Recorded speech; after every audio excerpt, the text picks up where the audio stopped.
For our next Fireside Chat, I'm excited to welcome David Heinemeier Hansson.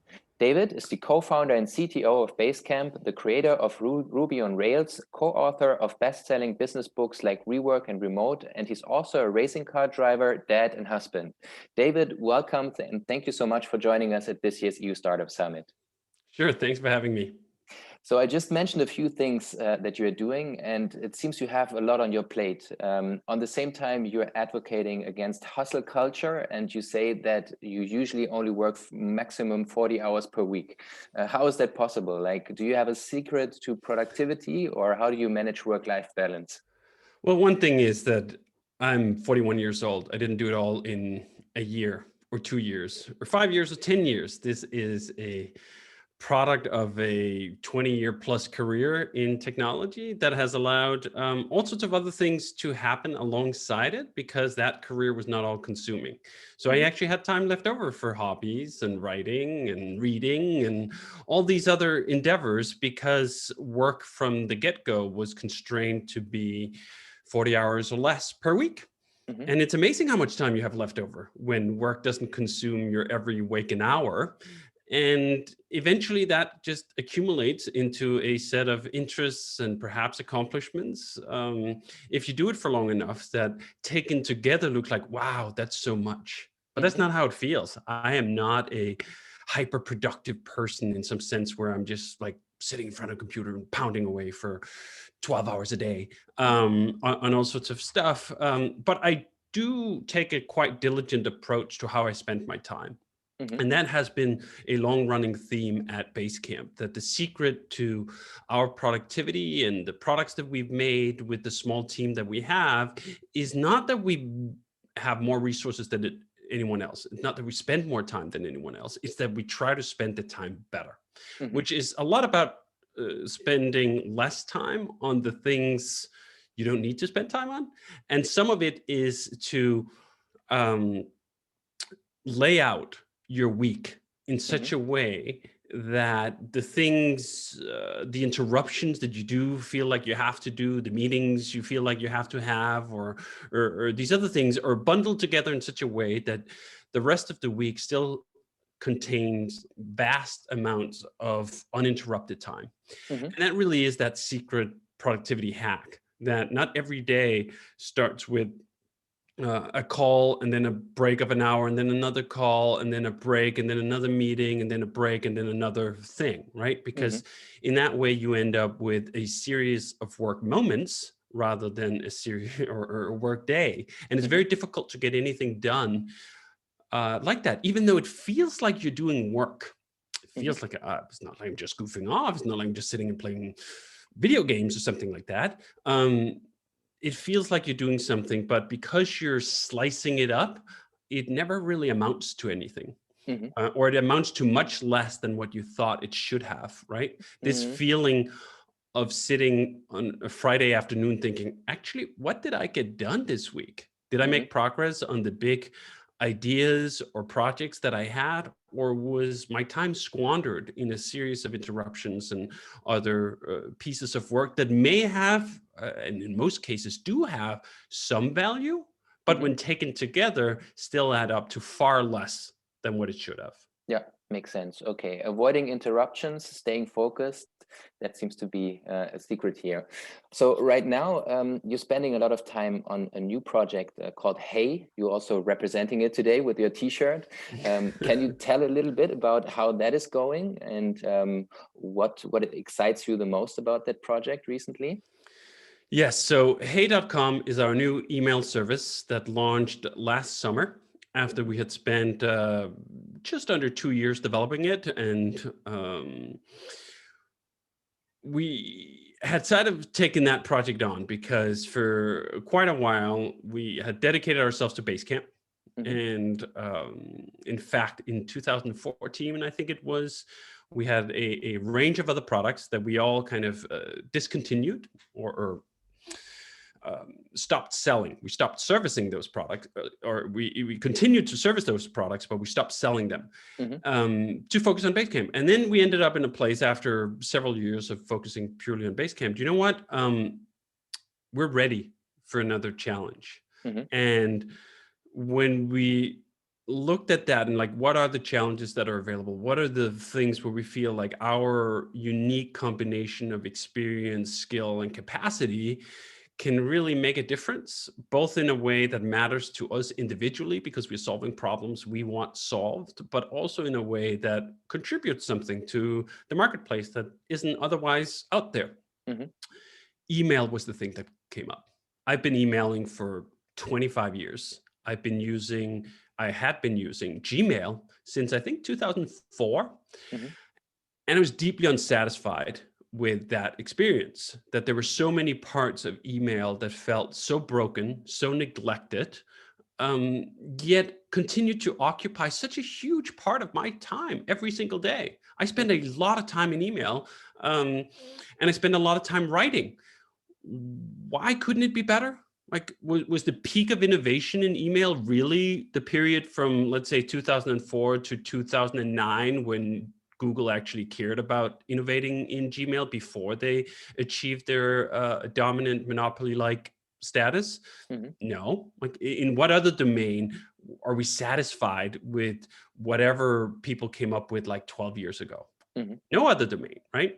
But email had essentially gotten frozen in time somewhat, particularly on the service side, even if there was some innovation on the client side. But the underlying services, they're all the same stale, dominant forces. Gmail, Verizon, Microsoft, Apple, none of them had any interest in making email fundamentally better, because that would mean making fundamental changes. And one of the curses of becoming big and dominant is that whenever you move the cheese even just 5 centimeters, people yell and scream.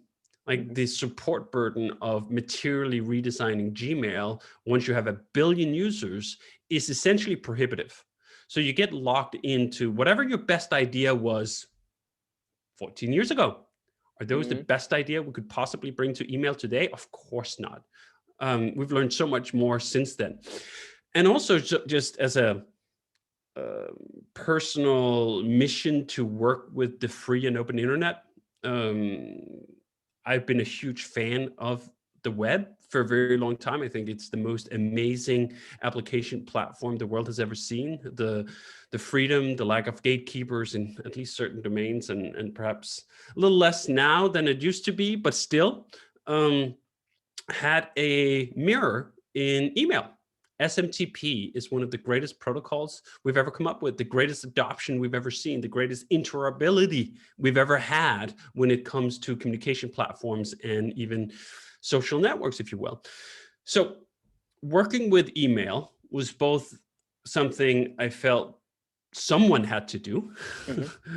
Someone had to come up with some new ideas, introduce something new on the service side, not just on the client side. I felt a deep personal affection for email and a deep personal investment in making email better, such that my days spent emailing would be better. And all those things conspired with the fact that we've spent the past 20 years building information systems and getting ready for this moment of taking on someone like Google and Gmail. Because, to be frank, this is not something I would recommend most people take on. Email is in some ways depressingly complicated these days. Email used to be very simple, used to be a very simple standard, and then spam happened and a lot of other things, and DKIM that, and domain authentication this, and now it's not actually that easy anymore. And even something as simple as, will my email get delivered, is a highly complicated question to answer and implement. And I thought, if that was the problem we had started out trying to solve in, let's say, 2010, we would totally have missed the boat. Both, we would not have been ready to do this. And second, the market would not have been ready. In 2010, most people looked at Gmail and thought, wow, what a great gift. We're getting this for free from Google. They must have our best interests at heart. It's amazing. We can just get this software for free, right? 10 years later, 11 years later, not quite the same naivete. Let's just say that, right? It's not free. You're just paying in a different currency than actual money. You're paying with your attention, you're paying with your privacy.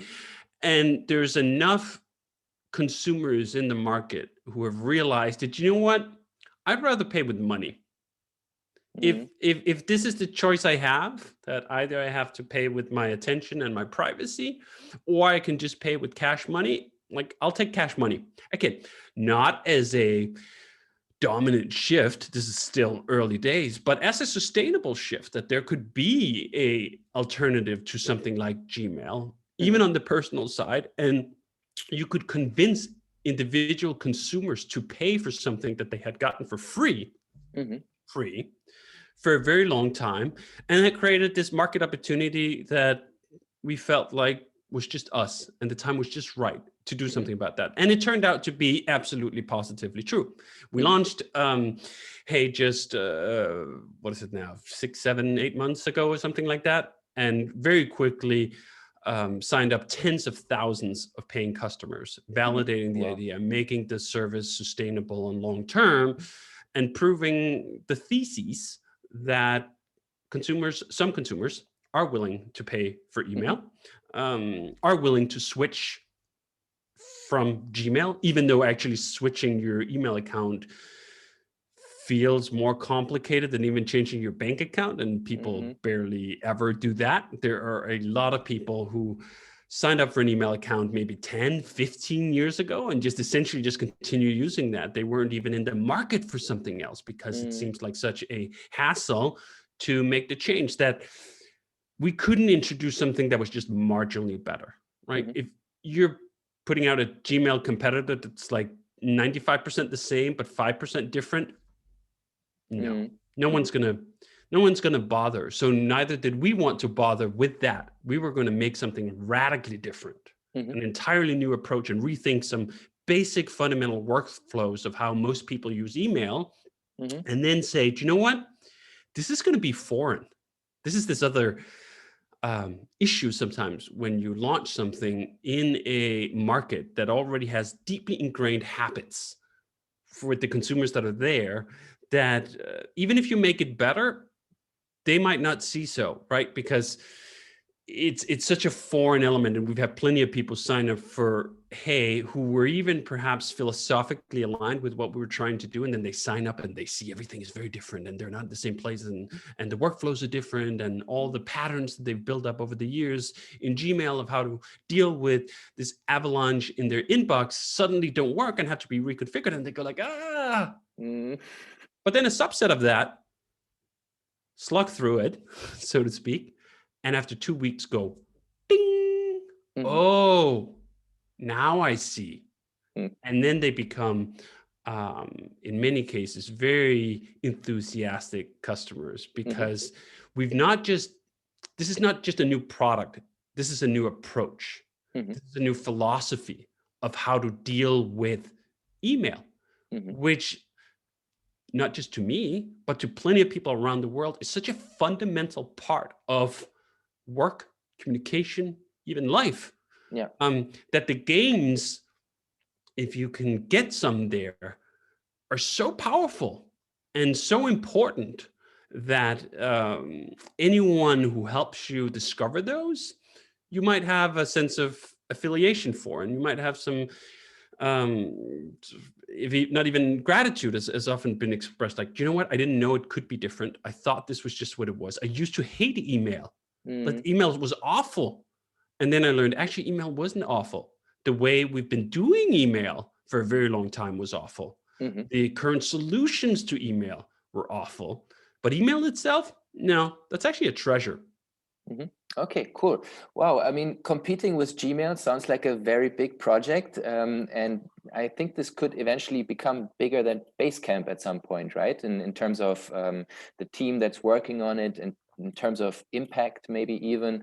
Like, what are your ambitions with that project for the next 3 or 4 years? Do you have like user numbers in mind as a goal, or what are you aiming for?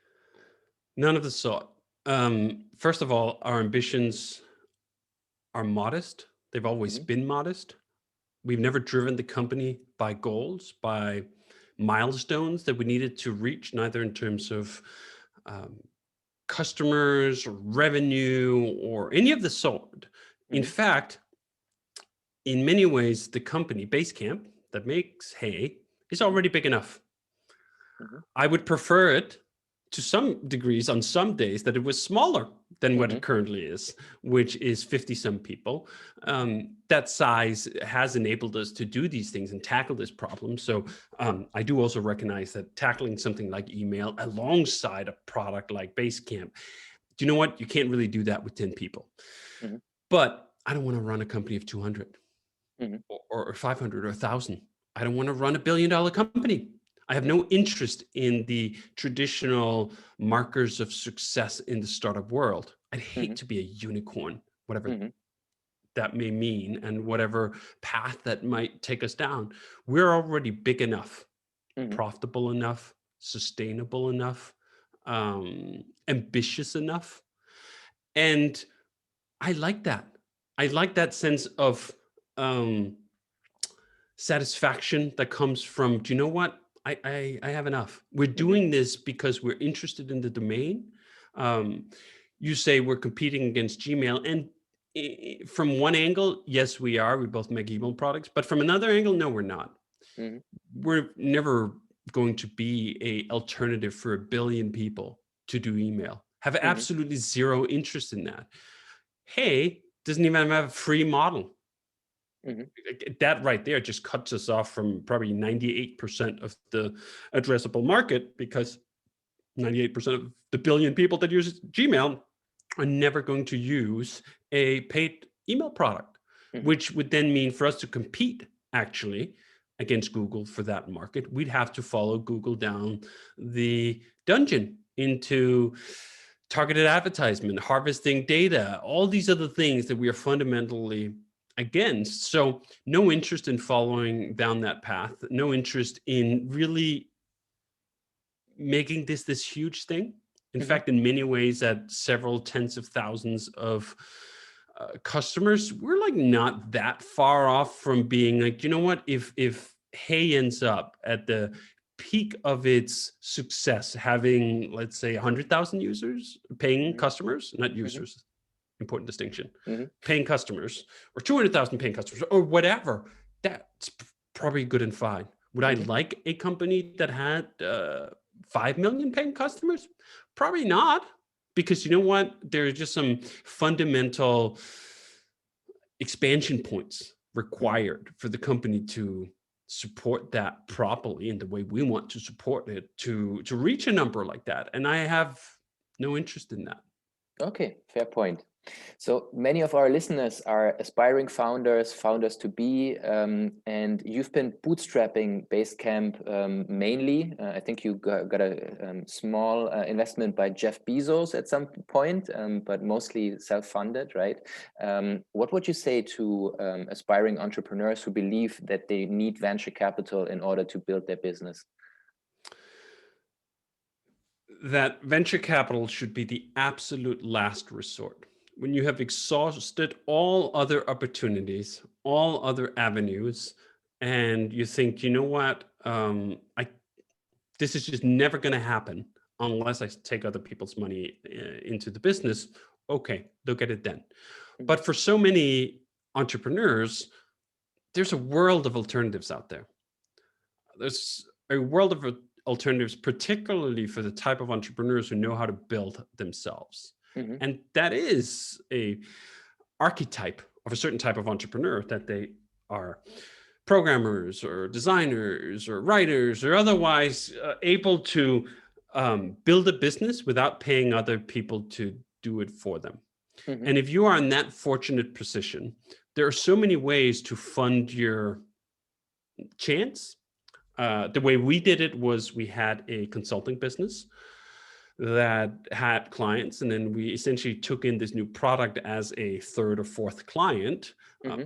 That client wasn't paying any bills, but we didn't need that because we had several other clients, so they funded the development for it. There are other ways of doing it where you can be an employee and make a great salary in tech right now, extravagant salaries in certain cases. And you can spend some time doing that, work up a nest egg, and then have 3, 6, 12 months to explore an idea on your own without having to take other people's money. Or you can do some of that and then look into some of these new forms of funding that are not based on the VC model, but based on a bootstrapped approach where it perhaps is a lesser fund you're racing from, but they have different objectives. Like they're essentially looking to get paid back and then get out. They're not looking to 10x their investments. They're not looking for you to become a unicorn or get euthanized. So there are a bunch of other options out there. And this is one of the reasons we, for 20 years, have talked about our path as an alternative to simply give the counter melody to the dominant tune in the industry, which is the way to build a software startup is you do this MVP thing, you do a pitch deck, you run around to a bunch of VCs with money, you raise a seed round, you do Series A, you do all this stuff. And it puts you on a very particular trajectory that has a tendency to end in very particular outcomes. And those outcomes are quite narrow, and in my opinion, very often quite bad. That many of the so-called slam dunks of this model, we look to an Uber or a Facebook, when we do the broad analysis of whether those ventures were good for society and the world, my opinion is they were not.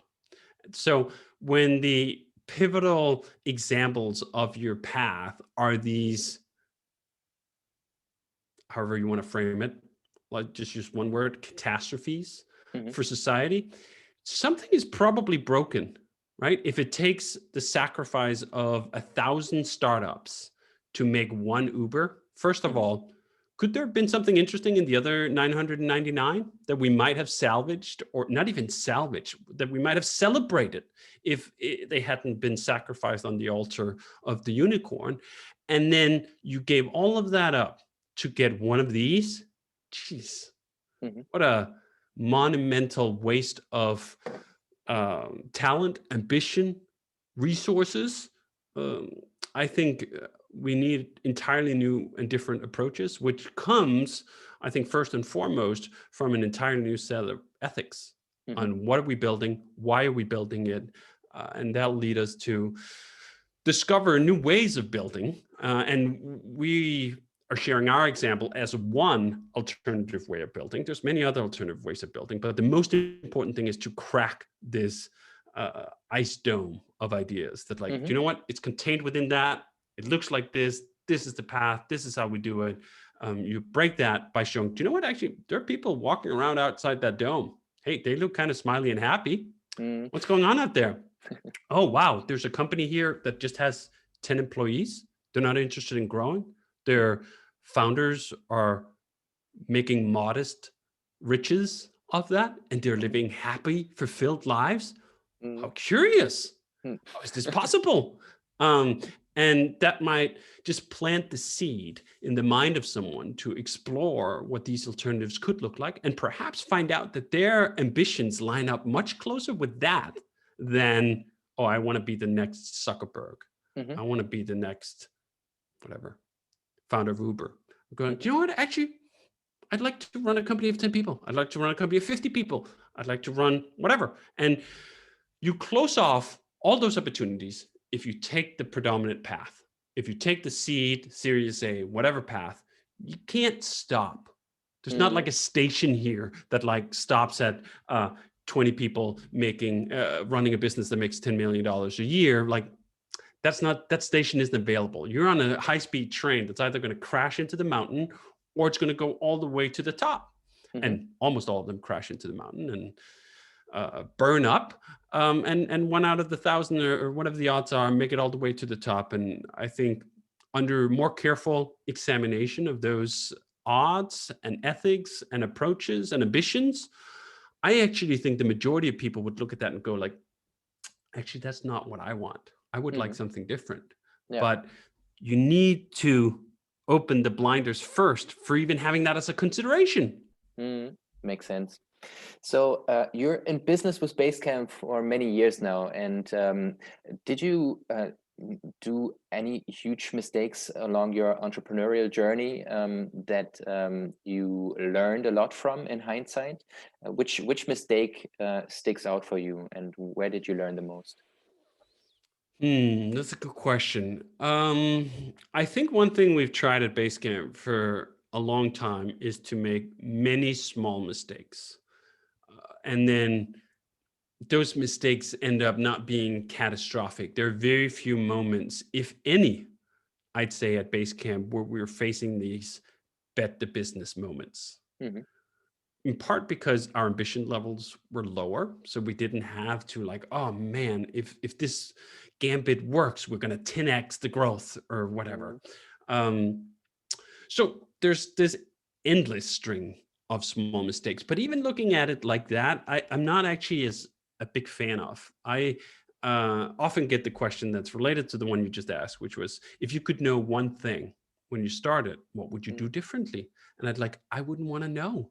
Mm. Ignorance is bliss and part of the journey, and part of the excitement and interest in the human experience it is to build something from scratch is that you don't know it all, is that Mm. you don't have all the answers, is that you will hit problems and make mistakes, hopefully small, hopefully correctable, and that it'd be boring if everything was just like smooth sailing. This is not why we throw ourselves into the ring. We need challenges of this sort. So I kind of incorporate all of those into simply this sense of the, even though I kind of hate the word because it's been butchered in all these acquisition notes, but the journey, Mhm. right? Like everyone talked about like, oh, this amazing journey. And then they're like, all right, we're shutting the business down because we were just acquire hired.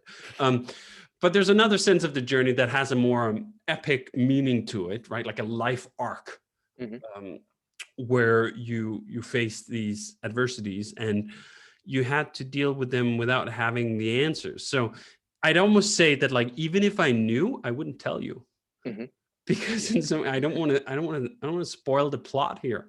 Yeah. Now that's not entirely true, of course. I mean, much of our um, advocacy and writing over the years do include lessons that we've put out there, but I don't want to boil it down, particularly to this thing. As I said, the question very often is remarked as like, what is the one thing? There was Mhm. never one thing. This is very mystical and magical thinking that most businesses face these like pivotal challenges, and then there's one moment that Mhm. you make the one decision or the other decision, and that's the thing that's going to govern your future. Mm, I think it is more the accumulation of the thousand things that actually set the direction, and True. focusing away from trying to find wisdom in the one unlocking insight Mhm. or whatever conclusion is actually a bad path.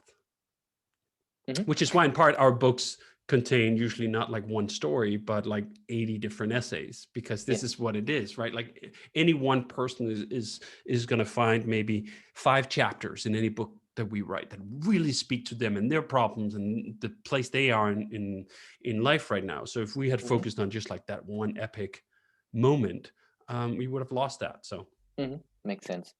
So you wrote books about remote work, best-selling books, and you've been a thought leader in that space, kind of, right? Even before the pandemic.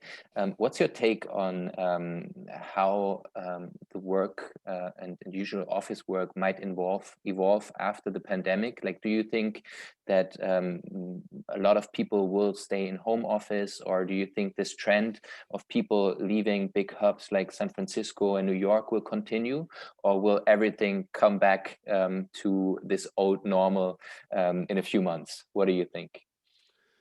I think that the future was already here. It was just not widely distributed. That companies like Basecamp have been living a version of the present Mm. many years ago. And that is the easiest way to predict the future, is to simply look at the pockets in the past who've already done it. And my experience from that is that the majority of people, when they are truly exposed to a good experience with remote work, which caveat that by saying this pandemic version of remote work is a really diminished version of what actual remote work is. Remote work outside of the pandemic does not make you stir crazy in the way the pandemic version of remote work does. Yeah. When you are able to go out to cafes or work from a library or co-location space or whatever. But still, even in that terrible version of remote work, I think a lot of people, both employees and executives and company owners, have realized that the ideas they had about collaboration, communication, the premise for success, they were wrong. Like they have literally been disproven in the past year. Prior to this pandemic, there were a lot of people who objectively thought to do what we do is impossible remote, unless we have the whiteboard, unless we have the conference table, unless we're seeing each other in person, we can't do this, right? Like that the magic somehow, the pixie dust that we cannot explain lies in these rituals. And then they learned that that was false because their business continued on. It continued to be creative and innovative and put out new good products, and it didn't lose all of its customers and it didn't shut down, which is perhaps the wildest part of this pandemic when it comes to work practices. It's just the scale of the experiment we've just run. Usually it's very difficult to deduce anything about work practices and what's better and what's possible, because you can always say like, well, this factor or that factor. Well, we just ran a fairly controlled study that included the entire fucking world, and the results are in. Oh, remote work totally works. Totally fucking works. It may not be everyone's preference, but I've seen certain studies on this. The majority of people, their preference is that they do not go back to 5 days in the office from 9 to 5. Like that version of the dominant configuration of work is over. Now, doesn't mean there aren't companies that will continue to do that. I think there will be, but it will no longer be the dominant form in the way it was pre-pandemic. That I think there's a lot of people who will say, do you know what? I still enjoy some parts of the office. I'd like to come in maybe 1 day a week, maybe 2 days a week, maybe 3 days a week. And others will say, do you know what? This was so great for me. I'm not going back to the office. I think I saw one study saying something like a third was like, I'm not going back to the office, just not doing it. And I think most enabling is not to some extent what employees think, right? Because there's been plenty of employees who thought like, hey, actually, I'd prefer to work from home if I got the option. The trigger here is that executives have learned that it works, that it can work, that the company isn't in dire straits if it does this. If it allows this level of flexibility, it's totally workable.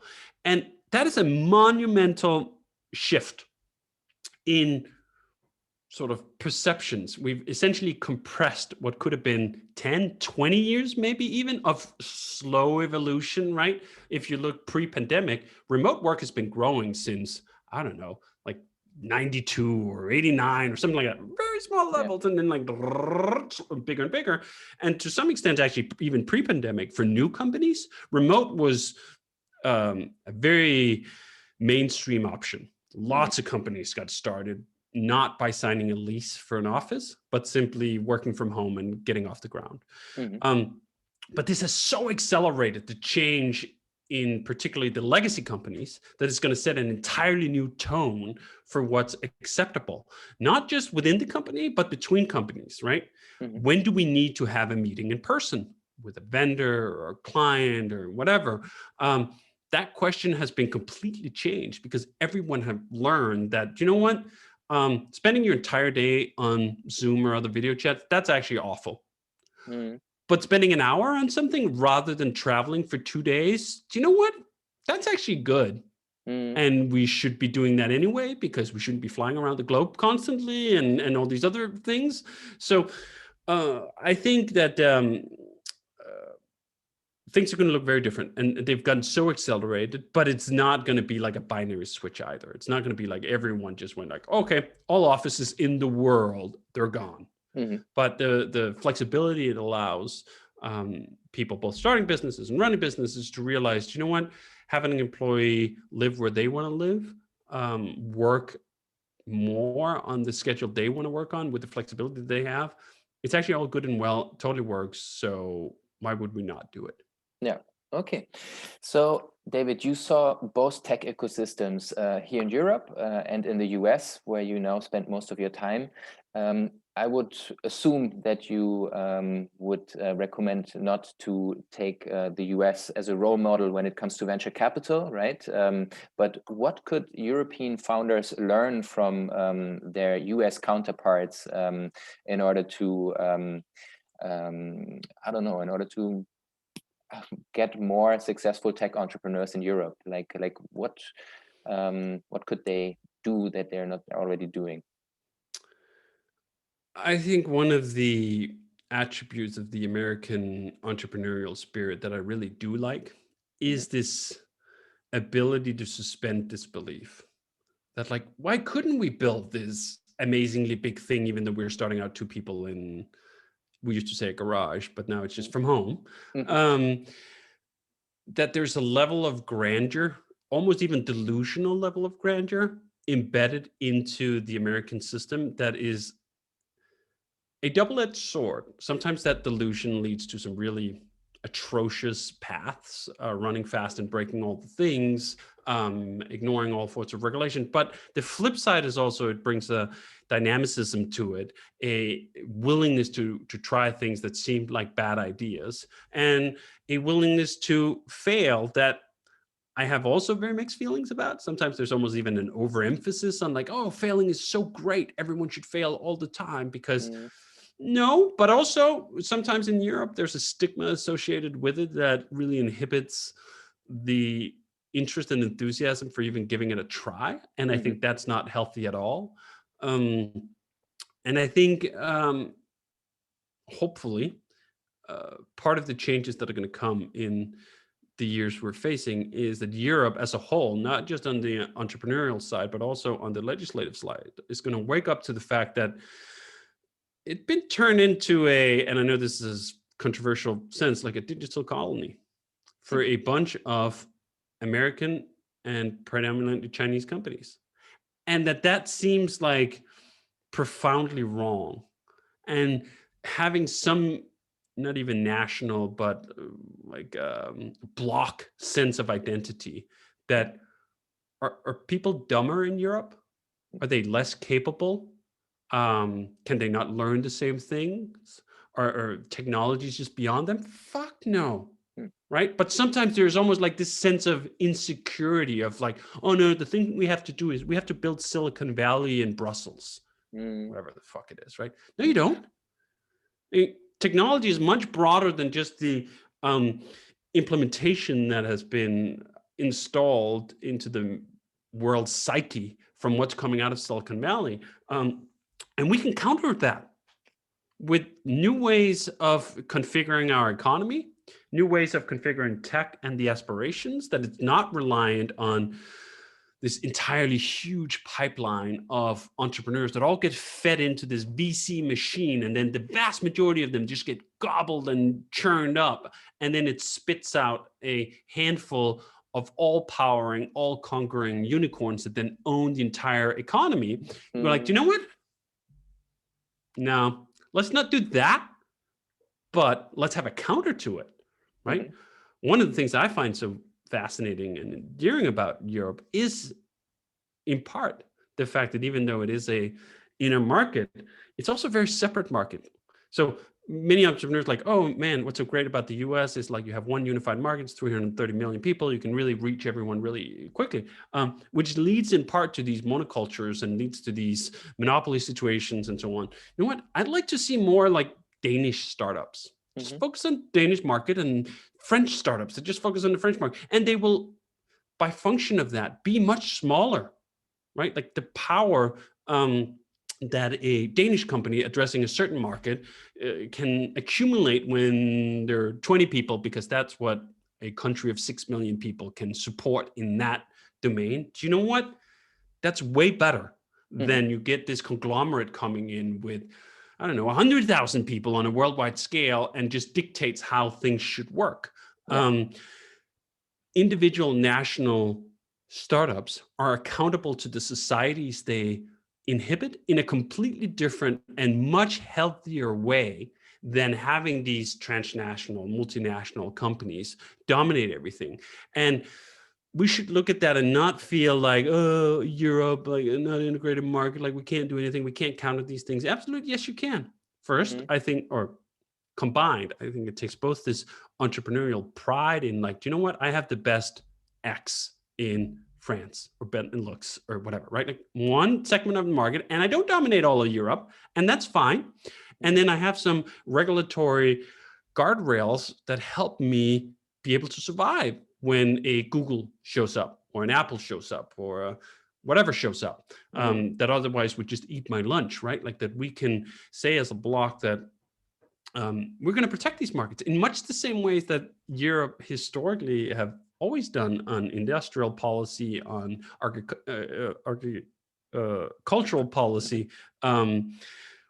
There's also some market protections that China, for all its wrongs in many ways, and there are many of those in many areas, really learned the lesson that nurturing national champions within tech has played out very well for them.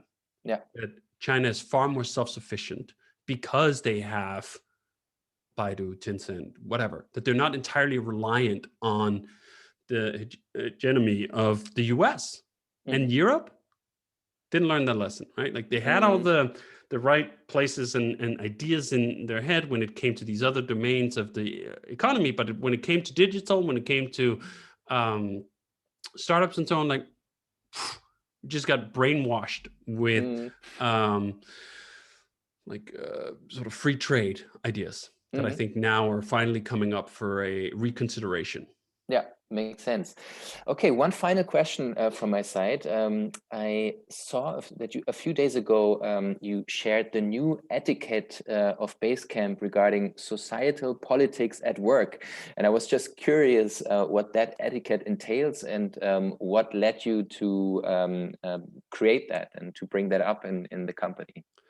Yes, it actually just happened yesterday and was a culmination of a series of discussions within Basecamp that turned out very poorly because we were rubbing some fundamental philosophical and identity politics up against each other and creating a lot of sparks and a lot of heat, but no conversions, no persuasions, no progress. That were turning to be really corrosive for company culture. And we like, why are we discussing these things at work? Not that these topics are not important, not that they shouldn't be discussed, not that people who are employed at Basecamp can't even discuss them, but why are we doing it in like the lunchroom, inside the office, right? Could we take that somewhere else? Could we have it in such a way that like, I imagine, have this vision in my head of sitting in this open office when I worked at a company that was co-located, and like I'm spinning around on my office chair and I go like, hey, here's my position on X, right? And I started having this fiery debate with a coworker, and like everyone else in the office go like, what's going on over there? What's going on over there? Right? Like, why are we having that there? Could we go out to lunch and have that discussion? Could we have it after work? Could we have it in another way where it's not this spectacle that stops everything else that's going on? Again, not because there's any of the merits of the specifics that are not important or worthy of debate. They totally are. It's just like, could we just not have that at work? And a growing sense of that is this realization that if you have a company of 57 people, is everyone going to show up with the same political beliefs? Should Probably they? Not. Should they? No. What happens when these really core identity bedrock discussions come up and people feel like just this urge and necessity to go in with their full might? Like, what comes out of that? More team cohesion, more sort of good relations, or less? Now, it's not that the cure is this perfect cure. It's draconian in many ways. And I think if you had presented that what we just did to me like 4 years ago, I'd gone like, what are you talking about? This sounds just over the top.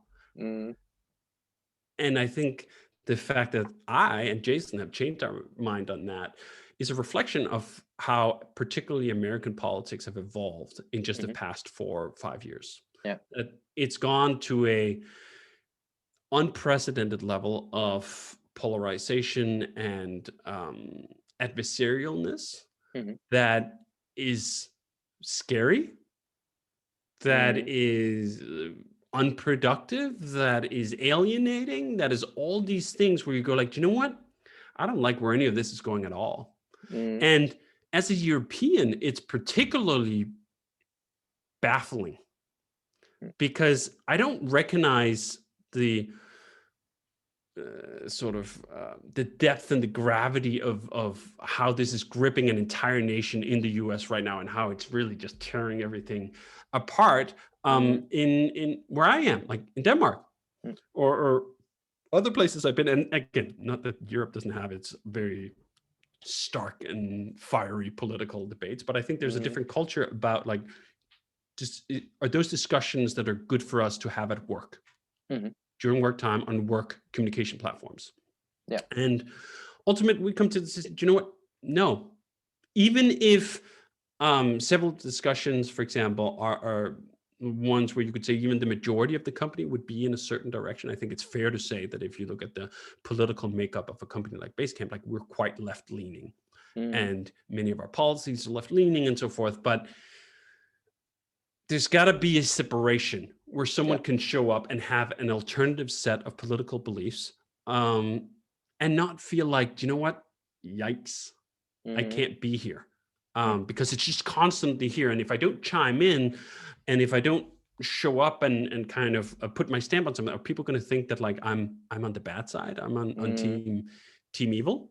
No. And I mean, we're still going through the fallout of that decision, because in and of itself, of course, it is a highly controversial decision. And okay, I think sometimes there are these controversies, and sometimes there are irreconcilable differences where someone might well conclude, you know what, it is so important for me to use work communication platforms to talk to the entire company about these struggles or issues on work time. And if I can't do that, then that's just so important to me. Okay. Yeah. There are all sorts of companies that exist in the world, and we put out our stance where we want to be. And for the people who like can either sort of accept that or want that, then we're the option here. And there are a million other options if that's not the case. Okay, nice closing words. Thank you so much for joining us today, David. It was nice talking to you, and talk to you soon. All right. Thanks so much. Bye. Bye.